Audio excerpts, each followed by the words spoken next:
Merci d'avoir choisi TV5 Monde. Bienvenue si vous nous rejoignez dans 64 minutes. À la une de l'actualité ce jeudi, une opération antiterroriste en Belgique, dans l'est du pays, à Verviers, près de Liège, dans le quartier de la Gare. On retrouve sans plus attendre Christian Doria, directeur de la RTBF, la télévision belge, partenaire francophone de TV5 Monde. Bonsoir Christian, quelles sont les informations dont vous disposez à l'heure qu'il est ? Oui, bonsoir. Pour confirmer, je suis le chef de la rédaction. Je m'occupe des journalistes qui sont en train de converger vers Verviers. Ce que l'on sait, je ne sais pas si vous m'entendez toujours, ce que l'on sait, c'est que s'il s'agit bien d'une opération antiterroriste, ça vient d'être confirmé par le parquet fédéral, elle a bien eu lieu dans le quartier de la Gare. À 18h45, il y a eu des explosions. Semble-t-il, il y a entre 2 et 3 morts, et les morts seraient du côté des islamistes que la police cherchait à joindre. Ce que l'on ne sait pas, c'est dans quelles circonstances ça s'est produit. On sait qu'il y a des foyers islamistes à Verviers. Il y a eu un certain nombre de papiers dans la presse ces derniers jours, à la fois des gens qui viendraient de Tchétchénie, qui viendraient peut-être d'Europe occidentale. Donc on n'en sait pas plus. Il y aura une conférence de presse du parquet fédéral à 20h, et je pense qu'à ce moment-là, on y verra un petit peu plus clair sur ce qui s'est passé, mais on nous confirme qu'il n'y a aucune victime du côté des policiers qui ont mené cette opération police fédérale. Alors Christian, cette opération terroriste intervient bien entendu après les attentats de Paris qui ont fait 17 morts et les autorités belges et les services secrets étaient sur le qui-vive, redoutaient des attentats. Hein. Ben oui, un petit peu comme dans tous les pays d'Europe occidentale, pas plus qu'ailleurs ni moins qu'ailleurs, mais apparemment la police fédérale est passée en activité.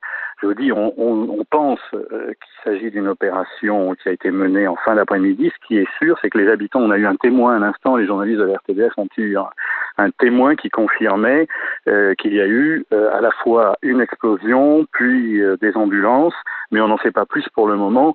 Le mieux, c'est sans doute d'attendre cette conférence de presse de la police fédérale et d'attendre que les journalistes de la RTBF, avec leurs caméramens, envoient des images. On devrait les avoir autour de 19h50.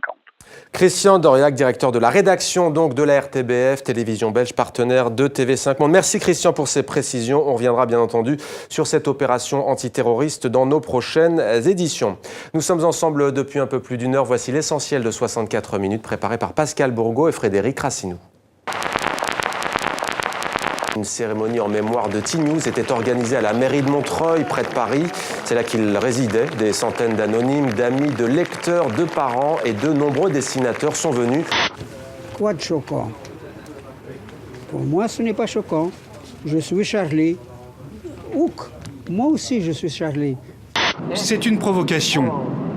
Et ce qui arrive dans ces cas-là, c'est exactement ce qui pourrait arriver si vous insultiez ma mère. Ce qui heurte aujourd'hui, c'est pas tant la caricature, c'est la manière dont on la reçoit, c'est la manière de rire, c'est la manière de comprendre la démarche. Angela Merkel apparaît voilée sur un photomontage. Il est écrit « Here is das Volk ». Ici, c'est le peuple.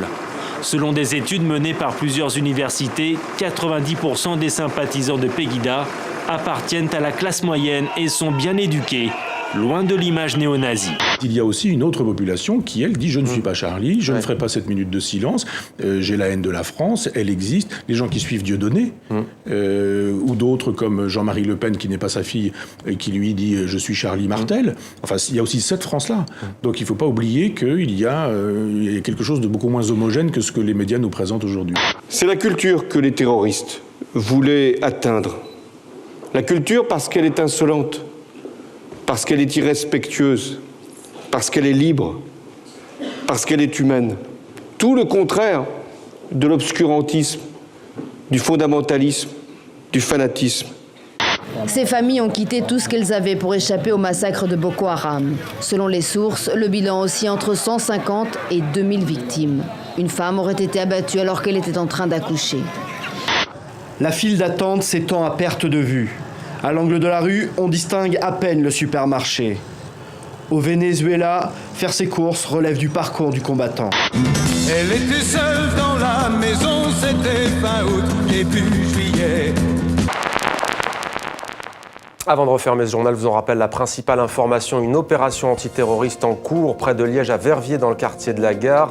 Il y aurait au moins 2 morts ou 3 morts selon les sources. Le parquet tiendra une conférence de presse dans un peu moins d'1 heure à 20h précisément.